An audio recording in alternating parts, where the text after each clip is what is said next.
Here's how to load the Afinia Mini Digital Label Finisher and get the best performance out of it. Slide the roll onto the core holder and ensure it's flush with the backing plate. Tighten this knob to secure the media. Thread the media through the front of the rubber rollers right here. Once it's through, tighten it down with this locking lever. Make sure it's in the second setting. Now, your lamination loads in much the same way as your labels. Just slide it onto the upper core holder offset from the backing plate by just enough so the laminate does not extend beyond the edge of the label stock. This is why laminate is typically at least a 1/4 inch narrower than the media. Before you tighten the knob, pull the lamination down. Make sure it is centered and do not extend past the edges of the media, and press it down. Reduce any slack in the lamination and tighten the knob. Next, we'll use the forward media button right here to advance the media far enough to feed into the plotter. We need enough slack to go under the tension arm, through the guides, and all the way through the plotter. Make sure you're lined up with the first paper alignment arrow as you feed it through the pinch rollers in the plotter.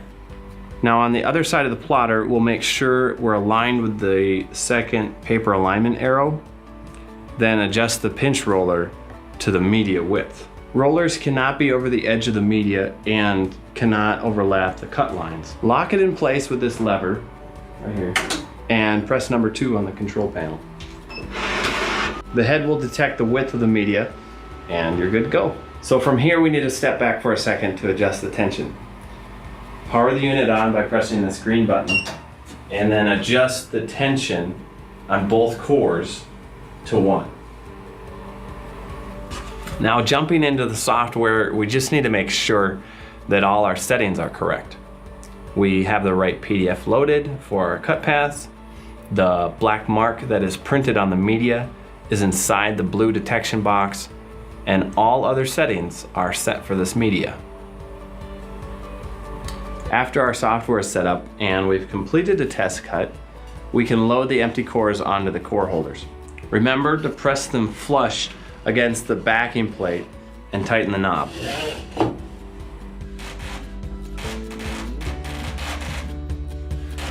Once we've completed our test cuts, we should have enough media to thread past the slitter near the end.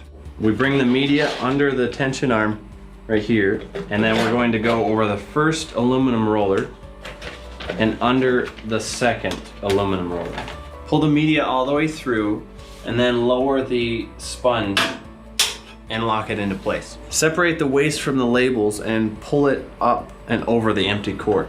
Now it needs to be nice and tight, and then be sure to lower this pressure arm. Now we need to secure the labels to the empty core with a couple pieces of tape, or you can use an extra label. Make sure it's flush with the backing plate. For the final step, let's adjust the slitter. Simply lower it to the setting position,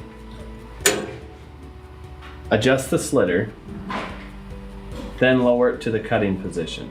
There are 2 back slitters underneath the matrix remover that can be set to remove excess material from the sides of the media. Once those are set properly, place the lever in the locked position. The waste will be removed with the rest of the excess material. At this point, remove the first output core and use cores cut to the final width of the media or slightly less. Now that everything is set up, ensure both modules are turned on. Now you're ready for production.